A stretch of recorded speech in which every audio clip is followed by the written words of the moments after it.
عند الدخول لأرضية التعلم الإلكتروني باستعمال اسم المستخدم وكلمة المرور سوف تظهر لك قائمة المواد التعليمية الخاصة بك.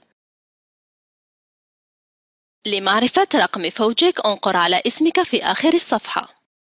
تظهر لك بطاقتك الشخصية وكل المواد التي سجلت فيها. بالضغط على أي مادة يظهر لك رقم المجموع أو الفوج الذي تنتمي إليه في تلك المادة. الصورة تعني أنك تنتمي إلى المجموعة 20 في مادة الفيزياء.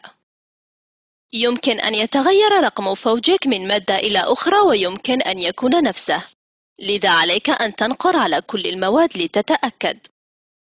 هذا فيما يخص فوجك. للعمل بنظام المرافقة عليك ما يلي: الرجوع إلى الصفحة الرئيسية. عندما تختار أي مادة سوف تجد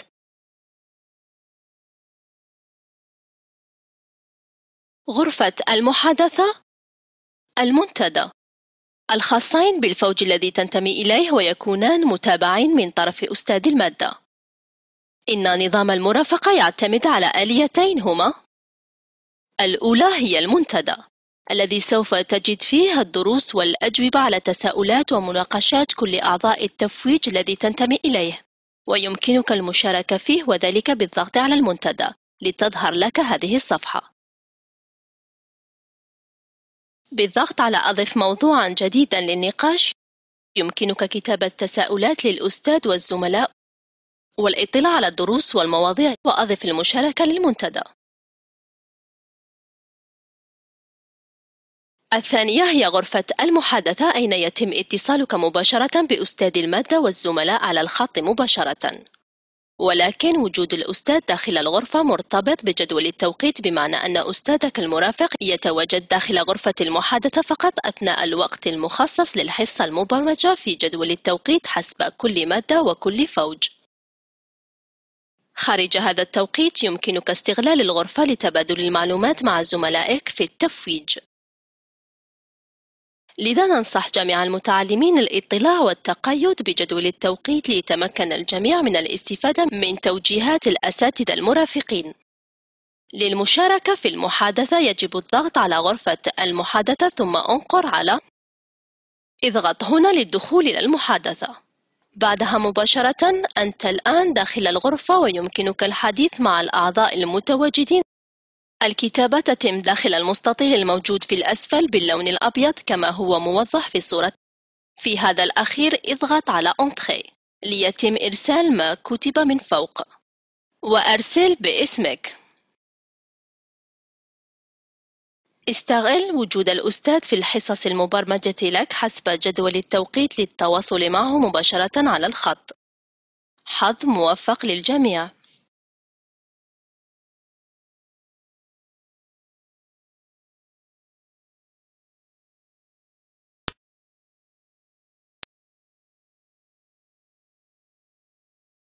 عند الدخول لأرضية التعلم الإلكتروني باستعمال اسم المستخدم وكلمة المرور سوف تظهر لك قائمة المواد التعليمية الخاصة بك.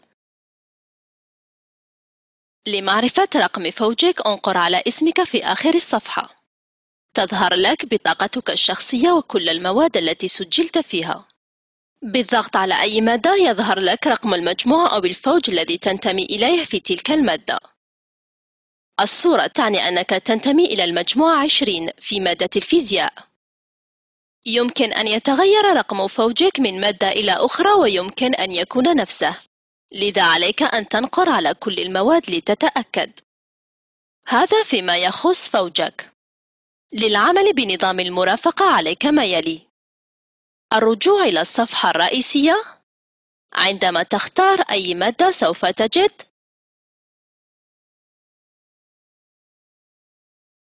غرفة المحادثة، المنتدى. الخاصين بالفوج الذي تنتمي إليه ويكونان متابعين من طرف أستاذ المادة. إن نظام المرافقة يعتمد على آليتين هما: الأولى هي المنتدى الذي سوف تجد فيه الدروس والأجوبة على تساؤلات ومناقشات كل أعضاء التفويج الذي تنتمي إليه، ويمكنك المشاركة فيه وذلك بالضغط على المنتدى لتظهر لك هذه الصفحة. بالضغط على أضف موضوعًا جديدًا للنقاش يمكنك كتابة تساؤلات للأستاذ والزملاء والاطلاع على الدروس والمواضيع وأضف المشاركة للمنتدى. الثانية هي غرفة المحادثة أين يتم اتصالك مباشرة بأستاذ المادة والزملاء على الخط مباشرة، ولكن وجود الأستاذ داخل الغرفة مرتبط بجدول التوقيت، بمعنى أن أستاذك المرافق يتواجد داخل غرفة المحادثة فقط أثناء الوقت المخصص للحصة المبرمجة في جدول التوقيت حسب كل مادة وكل فوج. خارج هذا التوقيت يمكنك استغلال الغرفة لتبادل المعلومات مع زملائك في التفويج. لذا ننصح جميع المتعلمين الاطلاع والتقيد بجدول التوقيت ليتمكن الجميع من الاستفادة من توجيهات الأساتذة المرافقين. للمشاركة في المحادثة يجب الضغط على غرفة المحادثة ثم انقر على اضغط هنا للدخول إلى المحادثة.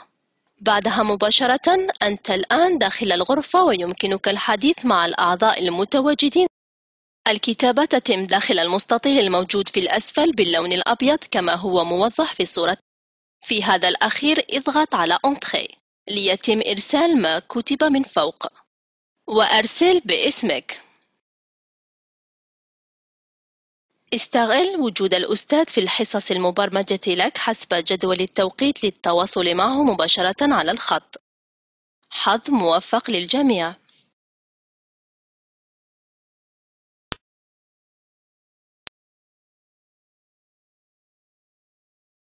عند الدخول لأرضية التعلم الإلكتروني باستعمال اسم المستخدم وكلمة المرور سوف تظهر لك قائمة المواد التعليمية الخاصة بك. لمعرفة رقم فوجك انقر على اسمك في آخر الصفحة. تظهر لك بطاقتك الشخصية وكل المواد التي سجلت فيها. بالضغط على أي مادة يظهر لك رقم المجموع أو الفوج الذي تنتمي إليه في تلك المادة. الصورة تعني أنك تنتمي إلى المجموعة 20 في مادة الفيزياء. يمكن أن يتغير رقم فوجك من مادة إلى أخرى ويمكن أن يكون نفسه، لذا عليك أن تنقر على كل المواد لتتأكد. هذا فيما يخص فوجك. للعمل بنظام المرافقة عليك ما يلي: الرجوع إلى الصفحة الرئيسية. عندما تختار أي مادة سوف تجد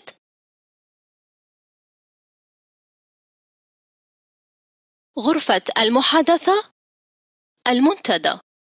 الخاصين بالفوج الذي تنتمي إليه ويكونان متابعين من طرف أستاذ المادة.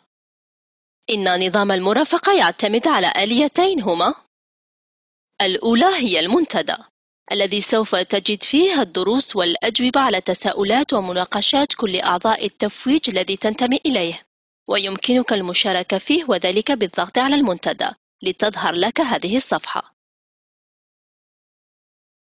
بالضغط على أضف موضوعا جديدا للنقاش يمكنك كتابة تساؤلات للأستاذ والزملاء والاطلاع على الدروس والمواضيع وأضف المشاركة للمنتدى. الثانية هي غرفة المحادثة أين يتم اتصالك مباشرة بأستاذ المادة والزملاء على الخط مباشرة، ولكن وجود الأستاذ داخل الغرفة مرتبط بجدول التوقيت، بمعنى أن أستاذك المرافق يتواجد داخل غرفة المحادثة فقط أثناء الوقت المخصص للحصة المبرمجة في جدول التوقيت حسب كل مادة وكل فوج. خارج هذا التوقيت يمكنك استغلال الغرفة لتبادل المعلومات مع زملائك في التفويج. لذا ننصح جميع المتعلمين الاطلاع والتقيد بجدول التوقيت ليتمكن الجميع من الاستفادة من توجيهات الأساتذة المرافقين. للمشاركة في المحادثة يجب الضغط على غرفة المحادثة ثم انقر على اضغط هنا للدخول إلى المحادثة. بعدها مباشرة أنت الآن داخل الغرفة ويمكنك الحديث مع الأعضاء المتواجدين. الكتابة تتم داخل المستطيل الموجود في الأسفل باللون الأبيض كما هو موضح في الصورة. في هذا الأخير اضغط على Entrée ليتم إرسال ما كتب من فوق، وأرسل باسمك.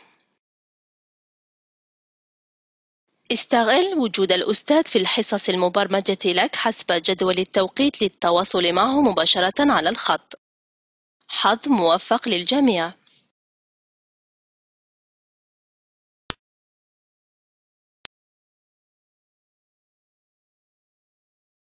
عند الدخول لأرضية التعلم الإلكتروني باستعمال اسم المستخدم وكلمة المرور سوف تظهر لك قائمة المواد التعليمية الخاصة بك.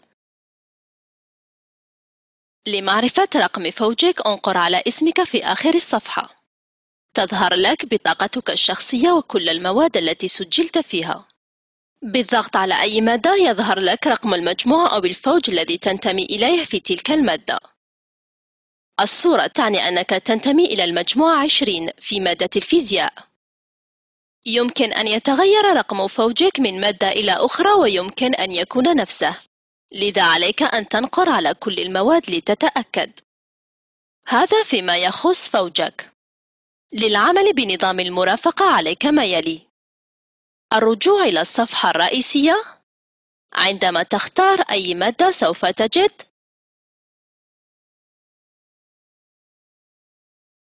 غرفة المحادثة، المنتدى، الخاصين بالفوج الذي تنتمي إليه ويكونان متابعين من طرف أستاذ المادة. إن نظام المرافقة يعتمد على آليتين هما: الأولى هي المنتدى الذي سوف تجد فيه الدروس والأجوبة على تساؤلات ومناقشات كل أعضاء التفويج الذي تنتمي إليه، ويمكنك المشاركة فيه وذلك بالضغط على المنتدى لتظهر لك هذه الصفحة. بالضغط على أضف موضوعا جديدا للنقاش يمكنك كتابة تساؤلات للأستاذ والزملاء والاطلاع على الدروس والمواضيع وأضف المشاركة للمنتدى. الثانية هي غرفة المحادثة أين يتم اتصالك مباشرة بأستاذ المادة والزملاء على الخط مباشرة، ولكن وجود الأستاذ داخل الغرفة مرتبط بجدول التوقيت، بمعنى أن أستاذك المرافق يتواجد داخل غرفة المحادثة فقط أثناء الوقت المخصص للحصة المبرمجة في جدول التوقيت حسب كل مادة وكل فوج. خارج هذا التوقيت يمكنك استغلال الغرفة لتبادل المعلومات مع زملائك في التفويج. لذا ننصح جميع المتعلمين الاطلاع والتقيد بجدول التوقيت ليتمكن الجميع من الاستفادة من توجيهات الأساتذة المرافقين. للمشاركة في المحادثة يجب الضغط على غرفة المحادثة ثم انقر على اضغط هنا للدخول إلى المحادثة. بعدها مباشرة أنت الآن داخل الغرفة ويمكنك الحديث مع الأعضاء المتواجدين. الكتابة تتم داخل المستطيل الموجود في الأسفل باللون الأبيض كما هو موضح في الصورة. في هذا الأخير اضغط على Entrée ليتم إرسال ما كتب من فوق، وأرسل باسمك. استغل وجود الأستاذ في الحصص المبرمجة لك حسب جدول التوقيت للتواصل معه مباشرة على الخط. حظ موفق للجميع.